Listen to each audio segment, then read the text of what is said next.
I'm also making a backup recording just in case for this one, because I'm paranoid right now. Okay. I'm so paranoid.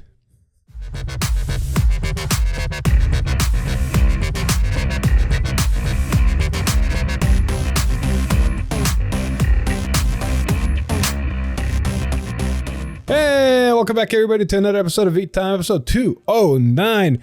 You wouldn't believe the backstory of this V-Time. Oh my god. We're going to be going through these quite quickly because we've already talked about these.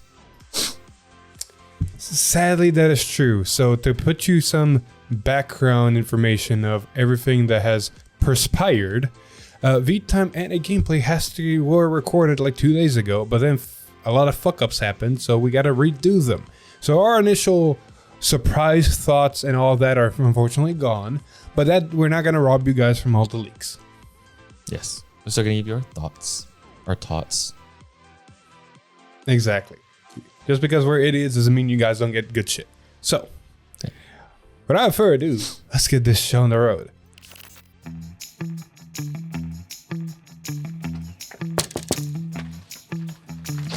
Hey, yes, package for Mr. Top Deck Heroes. Oh, thank you. Thanks.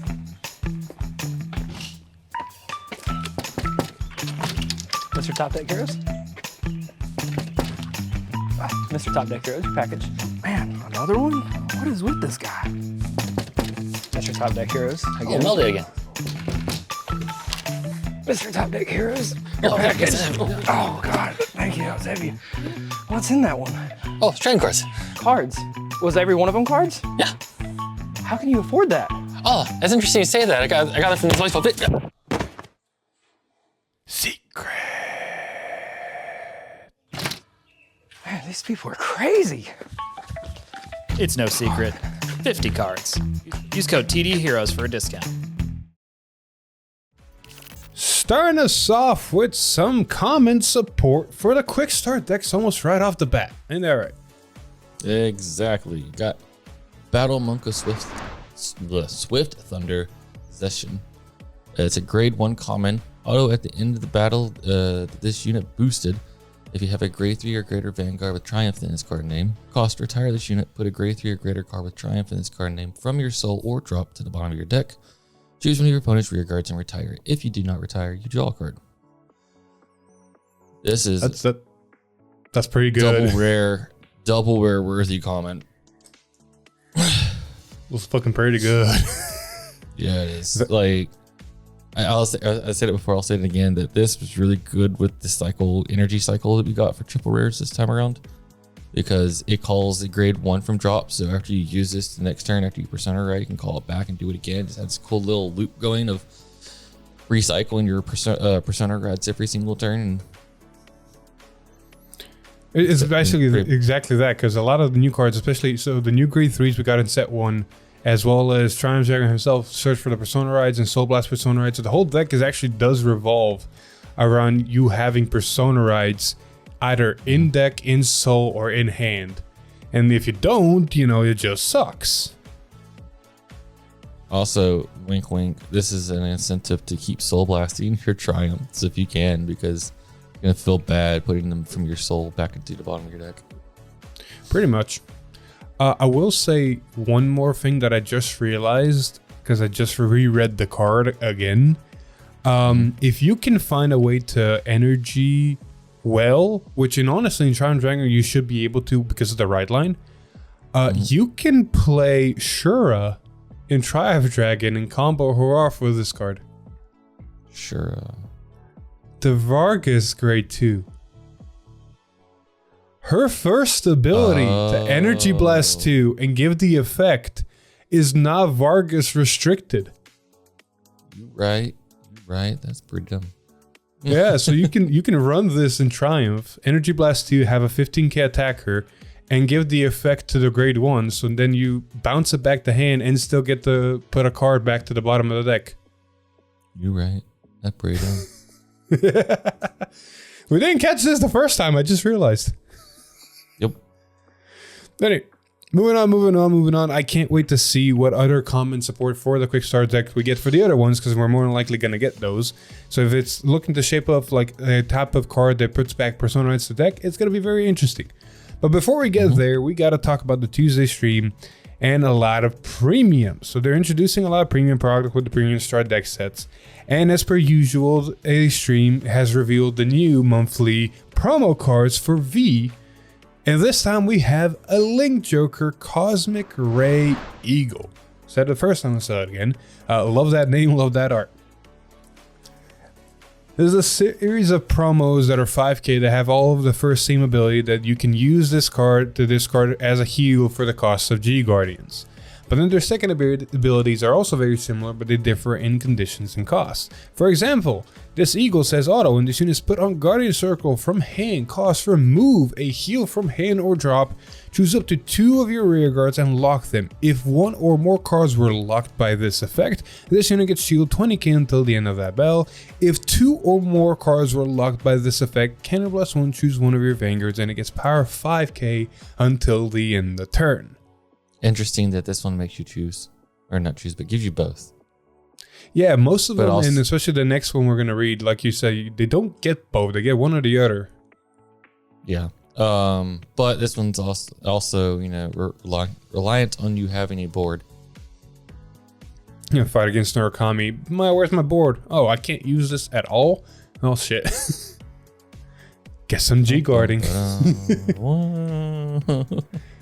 It is interesting. Like, you have to have a full board, or not full board. You have to have minimum 2 units on the board you can lock with this.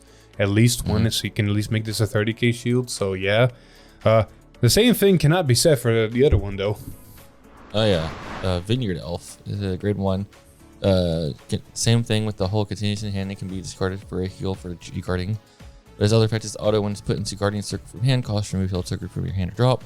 Choose one of your units, and if you have another unit with the same name as that unit, this unit gets shield plus 20k until the end of battle. If you do not have another unit with the same card name as that unit, you can counterblast 1 and give one of your Vanguards power plus 5,000. Pretty much. So one or the other. Yep. Well, I feel like in Neonectar this is going to be really easy to do because 1, you always have multiple copies of certain units, but 2, you have something called plan tokens. Yeah. And if all else fails and you get board wiped, you can still choose your Vanguard. You don't have another copy of the same name as your Vanguard. If you're board wiped, so at least it gets 5k. Yeah, sadly I can't lock my Vanguard. That's called deleting. Yeah. But moving on. Let's stay on the Neonectar train and talk about the premium stride deck sets. We kind of finally got them. And yes, I will make this joke again. We got this new, never before seen card called White Lily Musketeer Cecilia. She's a 10k grade 3 that says Act Vanguard, Limit Break 4, counterblast 1, and put 5 normal units with Musketeer in their card names on the bottom of the deck in any order from drop. Search your deck for up to 2 White Lily Musketeer Cecilias, call them to rearguard and shuffle the deck.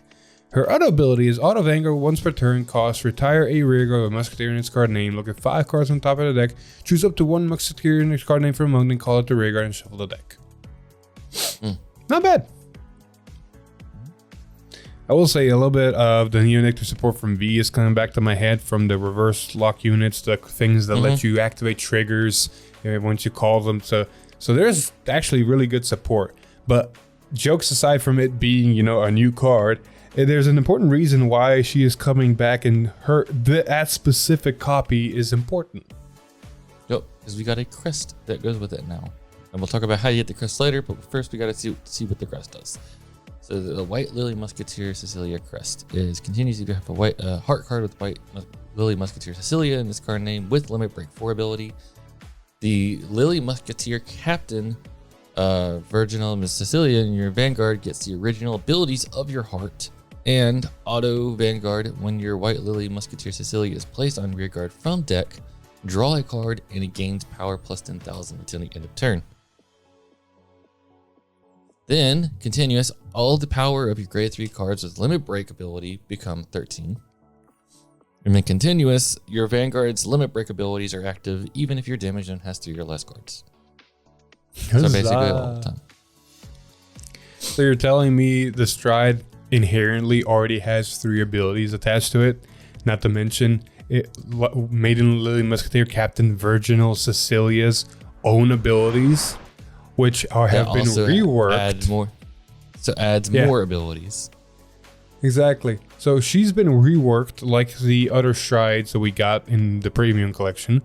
And her rework is the fact that now she has Act G Zone. If your Vanguard is White Lily Musketeer Cecilia with Limit Break 4 ability, and you did not get an imaginary gift of this fight, choose one or more cards from hand with the sum of their grades being 3 or greater and discard them. And Stride this card on your Vanguard from face down. Then turn a card with Musketeer and its card name in your G Zone face up.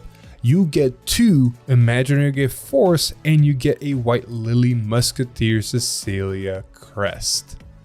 So that's how you get the crest, but it doesn't end there, because the Stride has its own ability of Act Vanguard. Once per turn cost, +1, turn a card with the same card name as this unit from your G Zone face up. Choose up to 5 of your rear guards, retire them. Look at top 7 of your deck. Choose up to the same number of cards with Musketeer and their card names as the number of units retired by this effect from among them. Call them to rear guard, and they get power of 3k until the end of turn for each face-up card in your G-Zone with Musketeer and its card name. Shuffle the deck. Fuck. I just realized something. I'm going to talk about it later. How you can call the White Lily? Yeah. No. There's something unrelated to this card or near nectar. I'm going to talk about the card first before I put this out there, because it affects all the other decks that we're going to talk about later. Cool. So just like the history collection strides, you can stride while your opponent's at grade 2. Because as soon as you get to grade 3, you can do this. You get force markers, you get the crest, and you have this entire wall of abilities now on top of your Vanguard. The plus side is unless you have rearguard support that can do it, this is still only just 3 attacks, because all of the abilities she gains are act abilities. She has 4 act abilities and 1 auto ability. That's just when the grade 3 Musketeers are placed. So you're luckily, not doing. Luckily though, you do have the reverse, which basically can restand a rear guard or ride that rear guard on your Vanguard. Yep. So there's your multi-tech. You just got to keep digging to get them. Exactly. Back to what I was trying to say. I am very. Yeah, you say that while I search for something. I will say this though. I just realized something. I'm sure this has already came up before, but if it hasn't, then I'm probably getting ready to break premium. The ability says if you did not get an imaginary gift this fight. Yes. So does that mean if you go against a V Chaos Breaker player and they give you an imaginary gift force, does that lock out the ability? And you did not get an imaginary gift this fight. Yes, that would lock out the ability if the Chaos player would give you a imaginary gift. All right, boys, you heard it here. If you want to if these decks become meta, just run Chaos Breaker. Just give them that. They can't do the shenanigans. Does that stop any of them? Does that even stop the premium? Granted, if they're going first, it doesn't matter. Because you can't, they can do this while you're at grade 2. Valid. But if you're going first, they can still stride regardless, but they can't use the ability to get the crest. Because the crest is locked to the ability of jumping up. Exactly. So Chaos Breakers can lock out the crest. Yeah, you have to first stride, then cost. If you can't do the first part, you can't do the second part. Yeah. I'm trying to break something else. 1 sec. So, I'm pretty sure that also applies to all the history collection strides. So I'm sure somebody's already pointed that out before. But we're not premium players, so it's news to me. But if these really become a problem, like if Raging Rap Dragon becomes a problem down the road, You know what the secret meta to take is. No, I mean, Chaos has already been the meta. It's not as important now, but it might just jump again. So yeah, that's the new premium Musketeer. We're going to talk about the other ones when we get to them. I want to real quick just look at this again. The full G zone for Musketeers is kind of stacked. Yeah. You got your Katrinas. You got your Musketeer strides, which are exactly enough to what you can do to do your thing. You can play them all. You got your Marnix, of course. You got your G Guardians that you probably won't. And some good tech options. I'm trying to remember, is that one? You can't zoom in on this, can you? Not one bit. God. I can't tell if one of these is a GB8 or not. Actually, I might be able to.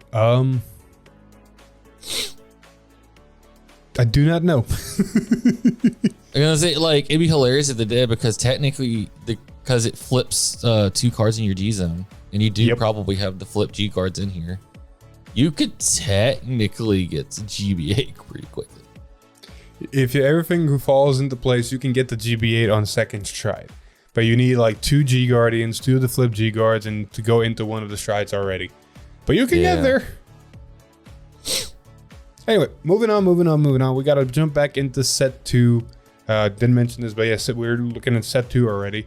And we got a comment for Dark Stage. Steam Skara Esharadon. Grade 3.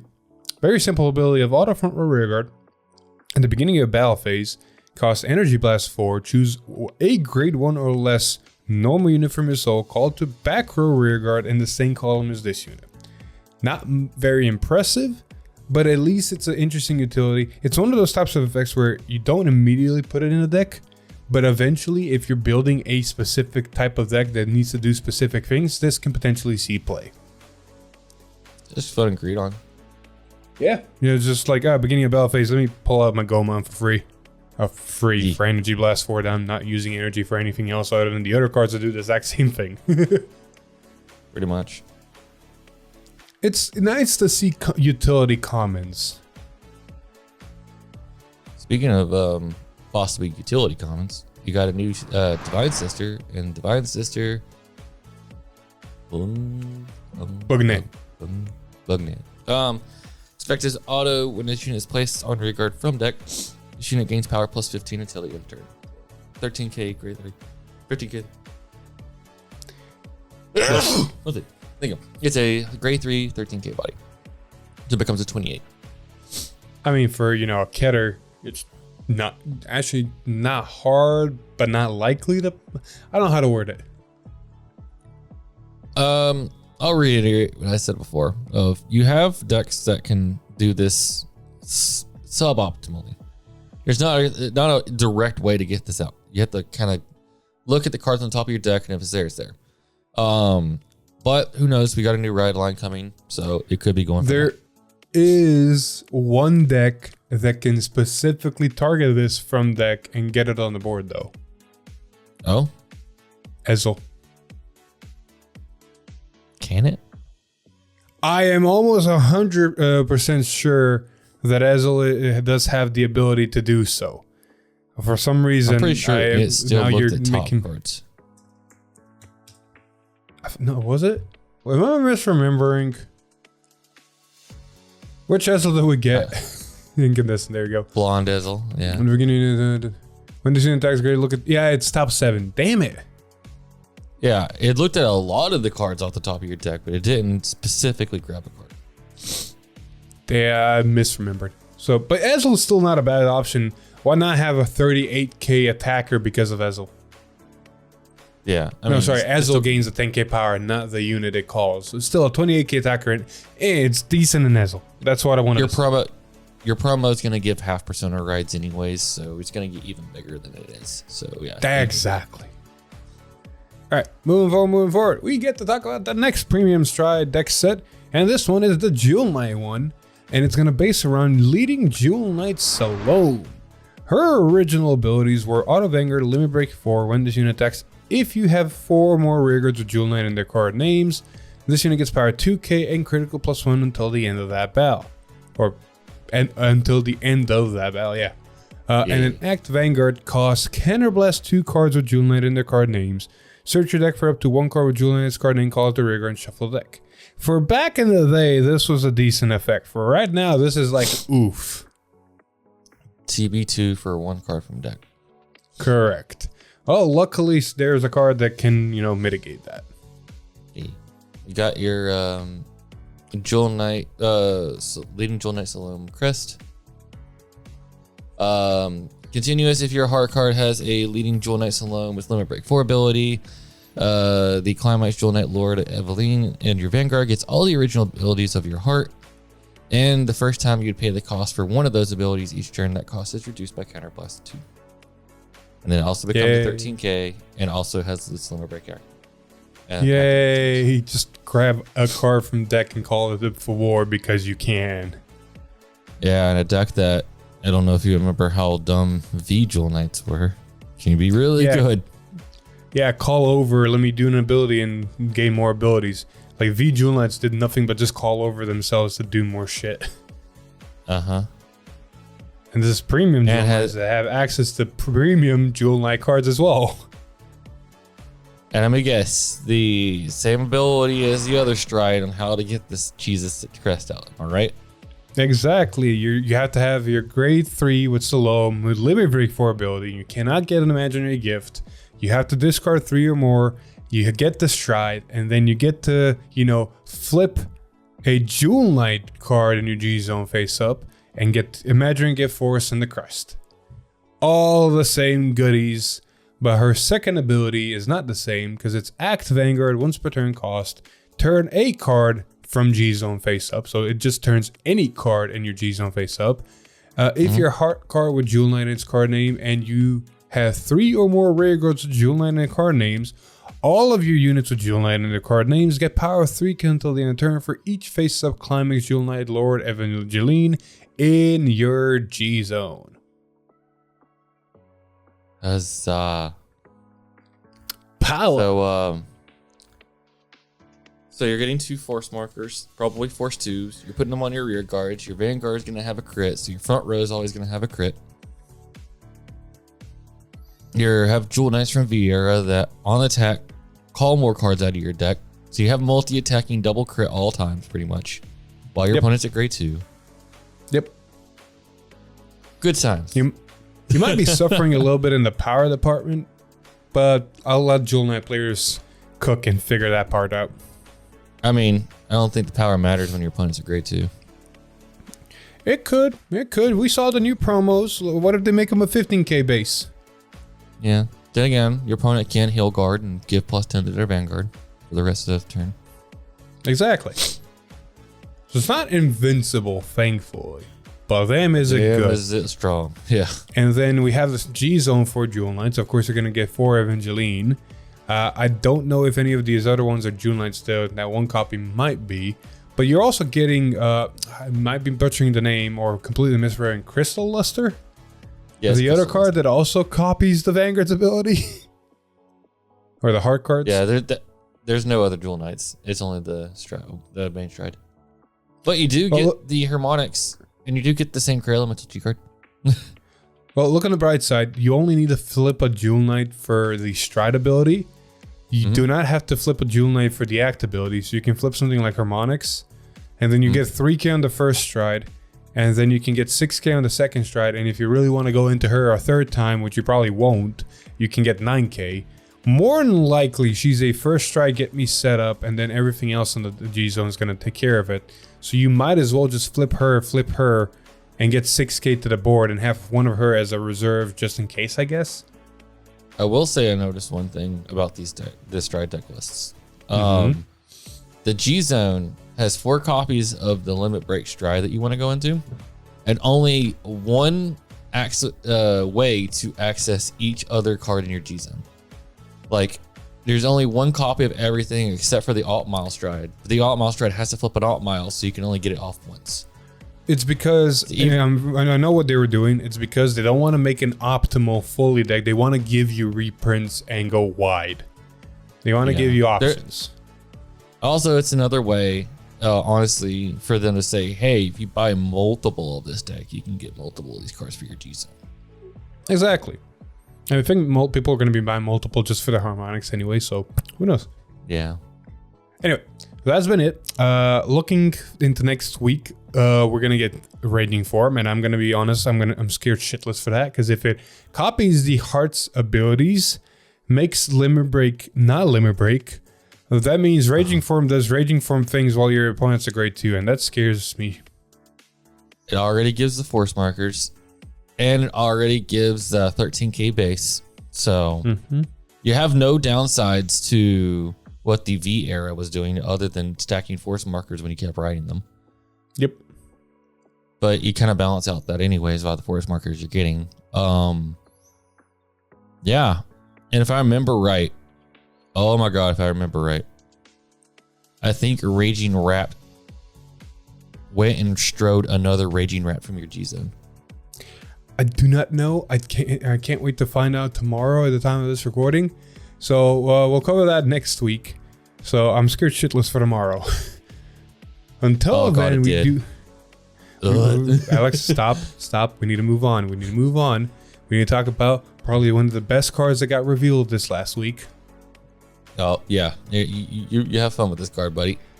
So we got a new promo called Inketer, called Even Sarvasail is Surprise, the extremely huge Deca boy. It's a fun promo that says continuous. Oh, sorry, it's an 18k base, by the way. But there's a reason, because it says continuous Vanguard Rearguard. This unit cannot attack. Act Vanguard Rearguard. Soul Blast 1, and this unit loses all of its original continuous abilities until the end of turn. So basically, you can attack. And an auto Vanguard, when this unit attacks, Energy Blast 3. This unit gets critical +1 until the end of battle. And then Counter Blast 1, and this unit gets Drive +1 until the end of battle. I said this the first time, I'm going to say it again. It's very much a joke card, but I'm very impressed how it has all 3 types of abilities and all 3 types of costs. And all zones. Well, all circles it can go on to.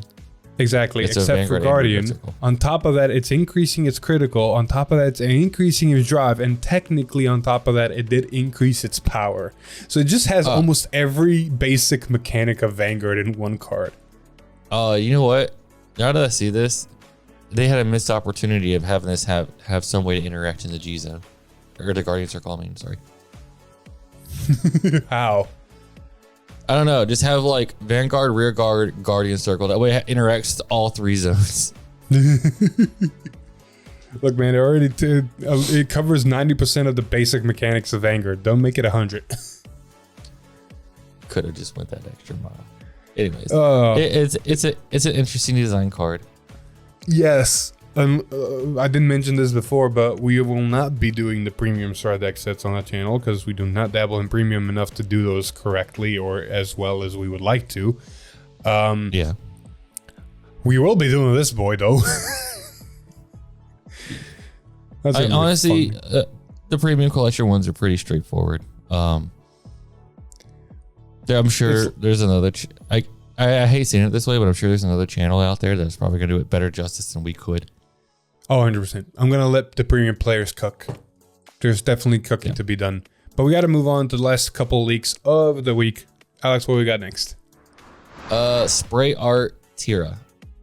It's a grade 2 double rare for Lyrical from set 2. Auto, when this unit is placed on rearguard other than by a unit card's ability. Cost Soul Blast 1. Your opponent chooses one of their rear guards and returns it to their hand. If they return a card, your opponent chooses a card from their hand and puts it to the bottom of the deck.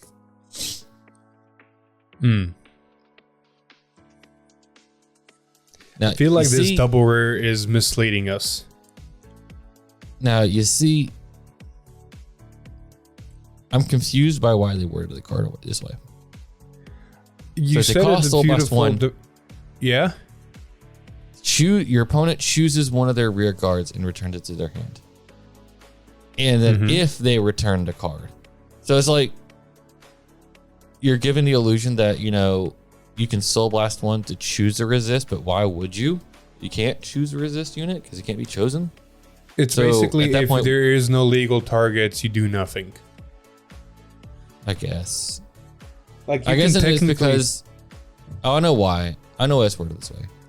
It's because my mindset is why not just say your opponent chooses one of their rear guards, returns their hand, and then discards choose a card from your hand from the bottom of the deck.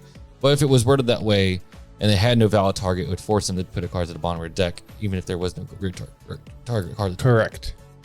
So I'm that's why more it's worded that way. confused of this card as a mechanical standpoint and being a double rare. It basically is telling me that we might be getting something that would make this card make sense. Because I'll be completely honest, for a double rare, your Soul Blasting one, which is an important resource in most lyrical decks because you can use a Yukai for that Soul Blast instead of this. You're technically removing a piece on their board, but you're putting it back into their hand so they can reuse it, so they can potentially even reuse on-place abilities. You're not even choosing, your opponent is choosing, so for something like Sienna, they can choose back row instead of front row, where this would make sense in Sienna to remove stuff and get benefits. And on top of that, you're not even putting the card they chose on the bottom. They are choosing a card from their hand and putting it on the bottom.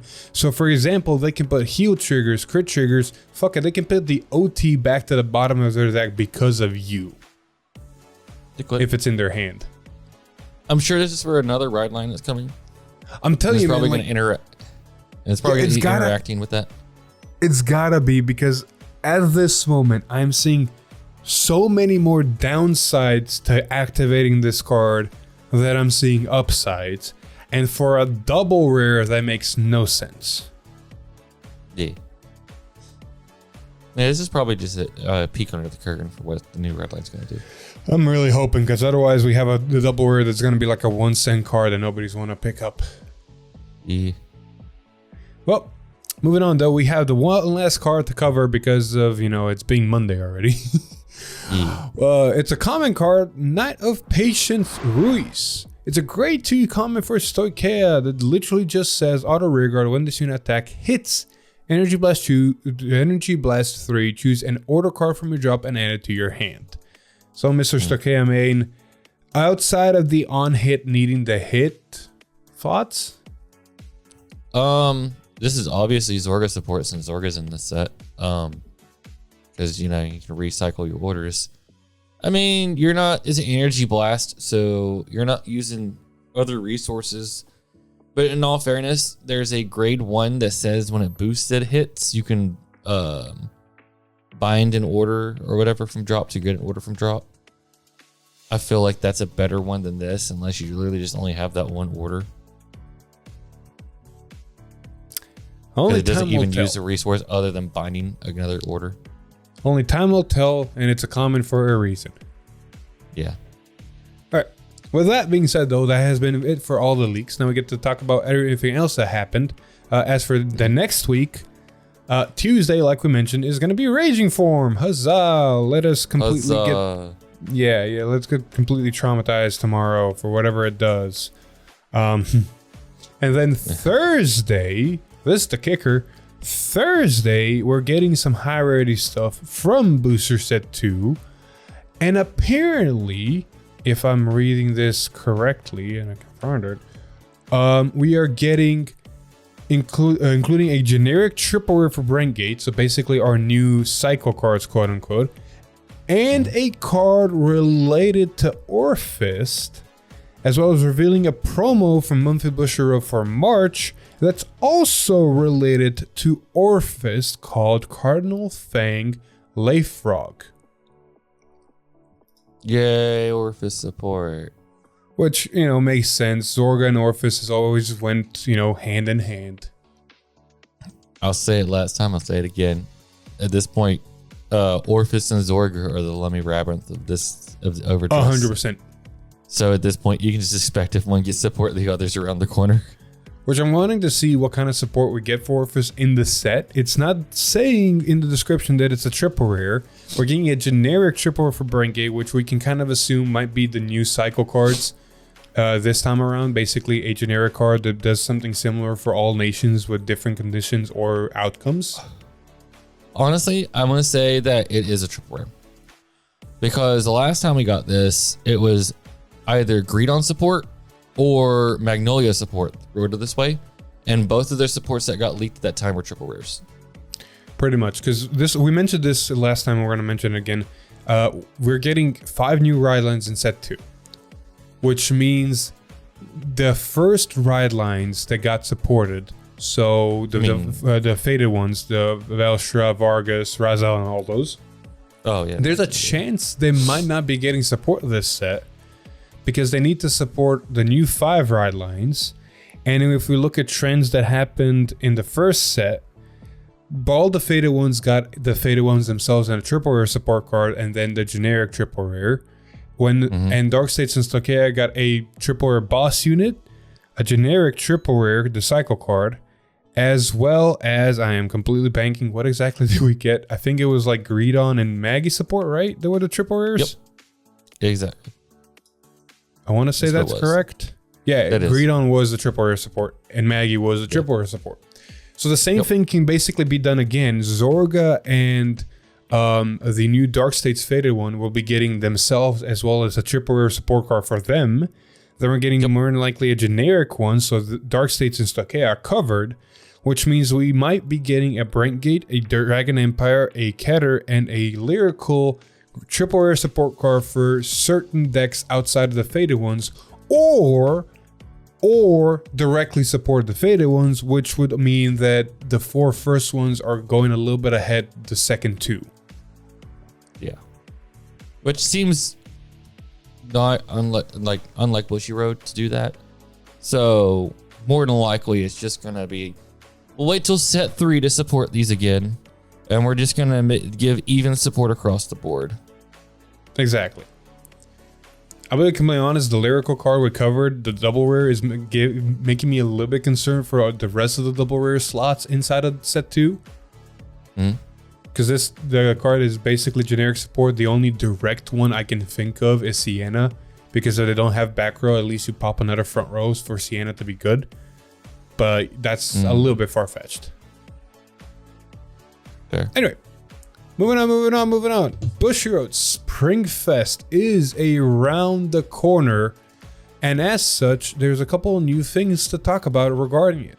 One is the fact that most dates have been revealed, most locations have been revealed, and for most dates and most locations, we actually have what formats are going to be going on day 1 and day 2. And Alex, do you notice anything peculiar about that? Well, Bulgaria is the same as English in most of their tournaments. But Spain and the UK will have Tri-Regulation and Weiss on day 1 instead. And then Vanguard and Shadowverse, or Vanguard Standard and Shadowverse on day 2. Yep. And apparently this is a trend going on for most of them, where Standard and Evolve will be connected and Weiss and Tri-Regulation will be connected. So they're not going to mix and match, but they are going to differ if they're on day 1 or day 2, which is interesting. I'll say it like this because I talked to some of my friends that are Weiss players. This announcement fucked up a lot of their plans. Yeah. Because a lot of Weiss players just come for that day, one day, so they make travel plans. So if it moves a day before, it's like, oh shit. Oh yeah. On top of that, I also think that, I thought this also in English, but them putting Shadowverse and Standard on the same day was bad. Because there's a lot of people that are hardcore premium or hardcore V, and they don't like Standard. But they also love Shadowverse, so they will not play Standard. Why is that bad? Wouldn't that be good then? Because normally they would go to Standard because they want to. They don't want to just miss out on 2 events. They'll just play Standard even though they don't like it. Okay, but because of that, they're gonna play. So I completely get what you're saying, and I do agree with that mentality. I feel like it's still better. It sounds. This is gonna sound bad, but in a good way. So it's bad the fact that premium and V premium players don't have a format to play on a certain day. And if they want to even participate and are considering participating, they have the only option of going into Standard or Evolve. However, I will say this, Standard already has a Standard crowd, Premium already has a Premium crowd, and V Premium has a crowd. Well, yeah, not open that box. So you have a certain amount of players that are already one or the other, are already nice and split. So if the premium players don't have anywhere to go, and they can't go into standard, which would just fill up standard a lot, which is fine and dandy. But if they're more inclined to play Shadowverse, then you still have the same number, because the standard players are not going to change. Yeah. So you still have the same amount of people, but now at least Shadowverse is thriving more. Yeah. I will say this, though. There are some standard players that actually might switch over to Shadowverse. If that happens, that'll be sad. But I'm actually, I'm saying this in a sense of, it's not in the sense of a bad thing. I'm saying this is a good thing, because if those players do go to Shadowverse, right? Yeah. Then that means that Shadowverse is going to be competing with Space on standard on day one. That's cool. That's actually what you want. You want both games to thrive. Yes, but it's going to be a bad thing in the beginning, in the sense that if Shadowverse grows much bigger on day one than they expect, because it's going to be competing with standard. Remember when we were at Duelith and they were like, we don't have enough tables, so they started combining Weiss down because they had to accommodate for the amount of premium players. Well, that never now happened, imagine Now imagine Shadowverse growing to the point where they have to accommodate standard down.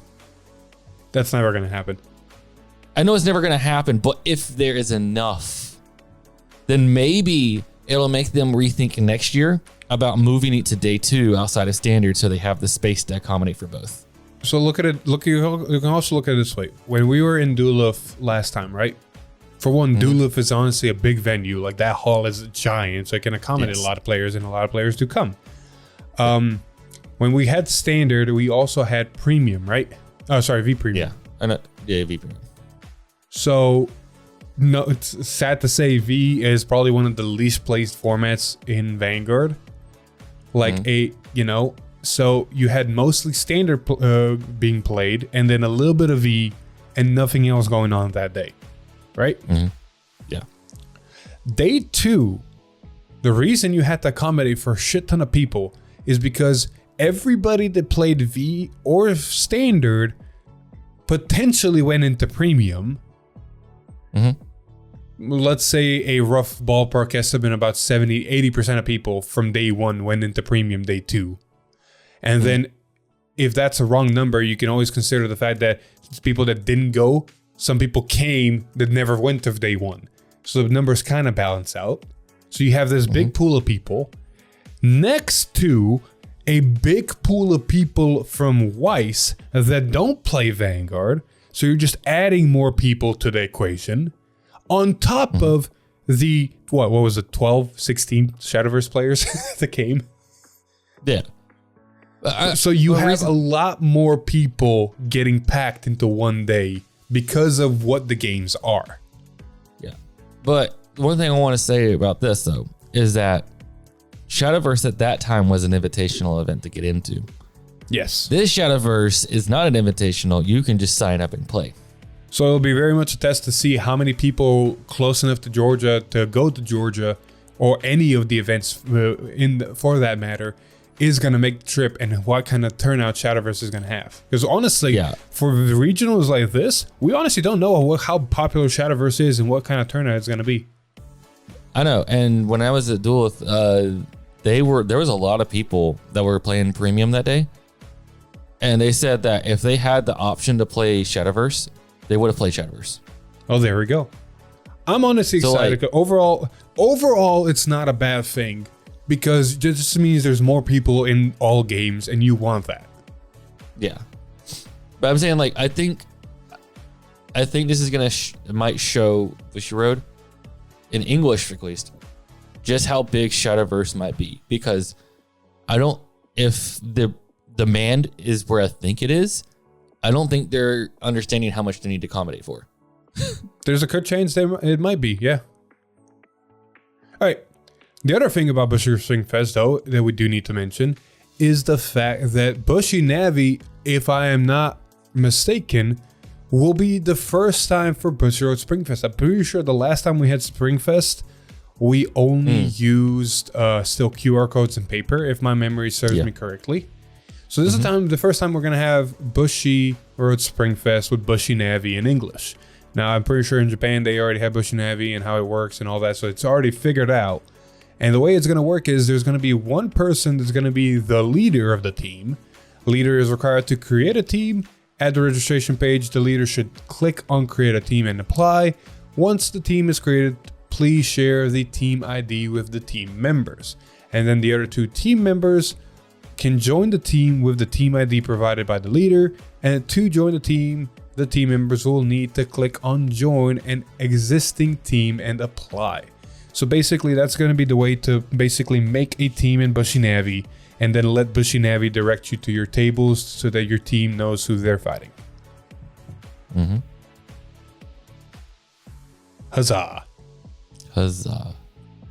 Wait a minute, is UK really in Darksphere? Sorry, I'm reading something in a gallery. Oh boy. So, that's going to be fun. Yeah, the UK is going to be packed. So, yeah. Especially for teams. So, yeah, it's going to be fun to see Springfest and how Bushy Navi works for that. In other news, the only other 2 things we need to talk about is the fact that the official judge test for Bushy Road for all their TCGs is out again and is available till May 13th. Huzzah. Sign up while Alex, Alex, you thinking of becoming a judge? Oh, no. I'm enjoying playing the game more than I am spectating the game and telling people. Well, what good, because I am do. actually considering it. You go for it, bud. I'm going to do my research, I'm going to do my studying, and I'm going to attempt it and hopefully pass. I don't know, we'll see. That's for future Philip to decide. I'm going to tell Lon, since he went to Worlds, he's now qualified to be a judge. You should do it. It's not how that works, but sure. And the last bit of news we need to talk about before we end this episode is the fact that we have an official date for Festival Booster 2024 in English. That is July 12th. You want to open this can of worms again?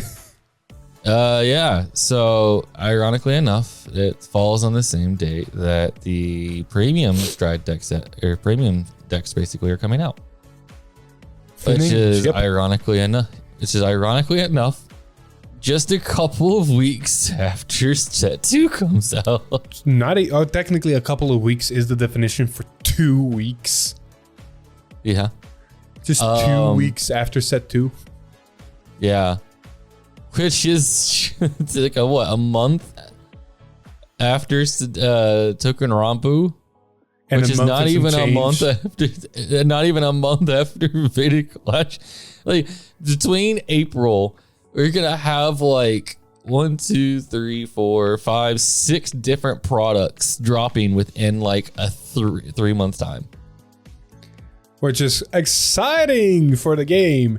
And oh my god, my wallet. Yeah, screaming my wallet. And I feel bad for any like LGS that's trying to support. Like, I'll be honest, I'm just telling mine, like, literally just get the main boosters at this point in the festival collection. Don't worry about anything in the start decks, obviously, but like don't worry about triple the premium booster, or the Token Rampu. Triple booster, start decks, set 1. If someone asks for it, they should get Token Rampu, but only if someone asks for it. Set 2, premium, and Jesus Christ. Like, I want to say get the premiums for the people that if your shop plays premium, but if your shop doesn't play premium, don't even worry about them. That's actually because they're great. They're great decks for getting people into premium. Like, you've never played premium, you want a deck and go, it's great. But you also have to have a community to play premium. Otherwise, they're just going to be sitting at their LGS. And you're not going to move. All right, but with all that being said and done, we're going to end this episode here. Thank you so much for watching episode 209 of V-Time. If you like the episode, please like, share with your friends, comment down below what your thoughts on our Set 2, the release schedule, Bushy Road Springfest, anything else we mentioned, or what you think Raging Form is, or if you're excited for Raging Form. I'm excited for Raging Form. I'm not. Spoiler we alert, need to tell Hector, by the way. Spoiler alert, I'm picking up the Raging Form deck. Yep. But if you like what we do here, subscribe channel, ring that bell to get notified. Maybe even follow us on. Sorry, that's the old spiel. Maybe even become a member for some awesome perks. But with all that being said, I've been Philip. And this is Alex. And we'll see you guys in the next one. Bye.